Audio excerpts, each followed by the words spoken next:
I have a goal to reach the highest point in every state. I've currently visited the high points in 12 of 50 states over the past few years, which means I'm about 25% done. I'll be going over some of the stats from all those trips across the country, giving out some awards, and ranking all the high points that I've visited so far. So stick around and see how some of my high point trips compare to some of your own.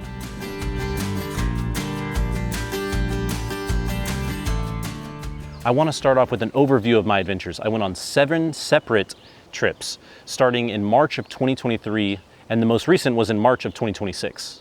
I started off strong, bagging 5 state high points in 2023. I got 3 more in 2024, and I took a break in 2025.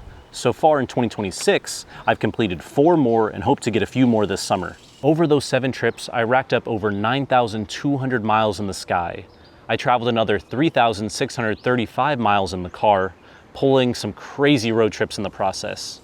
Altogether, I hiked 38 miles and I gained 14,000 feet of elevation in the process.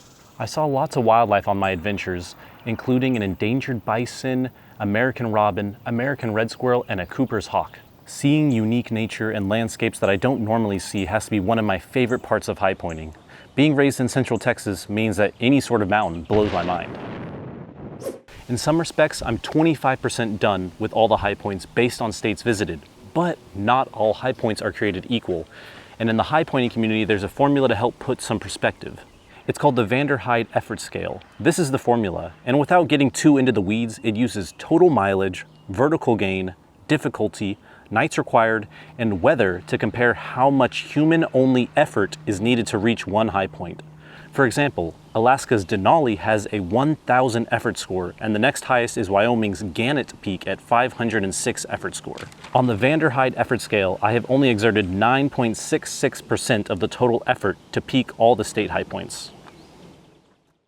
Now it's time for the moment that everyone's been waiting for, the rankings. Now this isn't rankings based on which high points are objectively the best. I'm ranking them based on my overall experience, which includes the hike, the views, the adventure, the people I met, and the memories from the trip. Starting us off in 12th place is Mount Magazine in Arkansas. This ranking is affected a lot by the time of year that I visited. It was the end of winter, so there was no foliage on any of the trees, which made everything feel a bit bland. It's also down here because there aren't any views once you walk the half mile to the top. You're just looking at a big sign in the middle of the woods. Next up we have Florida's Britton Hill. I gave this ranking because even though Britton Hill is the lowest high point, at least it had nice amenities at the park to enjoy.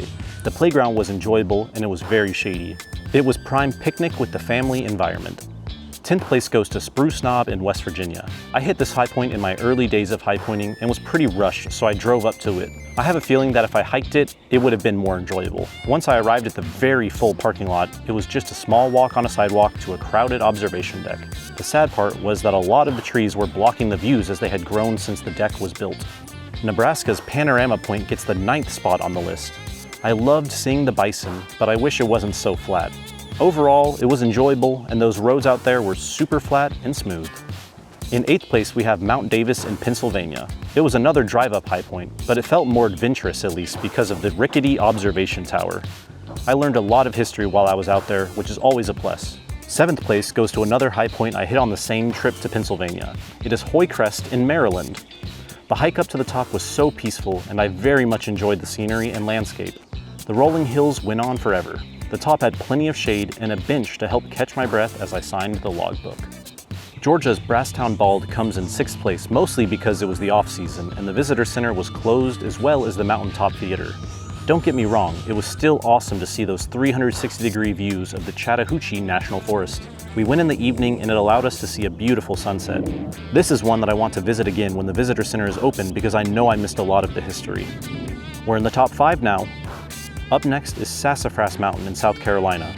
This was the perfect mix of hike, adventure, and views. Hiking up instead of driving up gave more of an appreciation for the top, and I was glad I got to experience the new observation tower. Simon and I had the top all to ourselves on a beautiful, brisk March morning. The views of the Blue Ridge Mountains were immaculate. In 4th place, we have my very first ever high point, Guadalupe Peak in my home state of Texas. This trip had me driving through the Chihuahuan Desert at 4 a.m. hoping to get to the trailhead first. The hike up to the top was brutal at first and made even more nerve-wracking and exciting in the pitch black of the early morning. The views at the top were so awesome. I hadn't done my research fully, so I wasn't expecting the steel pyramid at the top, but it was such a cool surprise. This was my first time experiencing West Texas landscapes, and it definitely did not disappoint. Third place is firmly held by Black Elk Peak in South Dakota. The trail was a perfect balance of rugged and scenic. For the last half mile, I couldn't stop getting more and more excited as I went around each bend and saw more of the top and Harney's Fire lookout tower. I had never seen anything like the views that I got of the granite mountains of the Black Hills. Exploring the old history at the top was fun. It wasn't just a point to look at. New Mexico's Wheeler Peak is in our second place spot purely based on the adventure that Chris and I had during our trip. There was chill hiking through forest and steep scrambling on snowy embankments, but the absolute most fun part was the 60-mile-per-hour winds that we encountered at the final ridgeline on our summit push. We were getting absolutely battered, but laughing the whole way. We also made friends with a couple at the top and spoke to them for 15 minutes. That trip had it all, and I think back fondly on it often. Drum roll, please. First place belongs to Kewohi in the great state of Tennessee. This high point had it all: adventure, views, and history. I chose not to drive up, mostly because I misread when the seasonal road opens and traveled here when it was closed. But that made for one of the most fun experiences of my life, riding scooters down a mountain road at 20 miles an hour. Kewohi also has the most unique observation tower that I've experienced so far. It was also pretty awesome to say that I have now hiked on the Appalachian Trail. I met and got to talk to some cool hikers while I was there. This one could have turned out a lot differently if I chose to drive up, and I'm so glad that I didn't. I would do this trip again in a heartbeat if I could. That rounds out the list of rankings. If you ever want to go in-depth on any of those adventures that I just talked about, I have a whole playlist called On Top of America where I post every adventure. Now, I thought it would be fun to give out some awards. The award for Best Views goes to Wheeler Peak.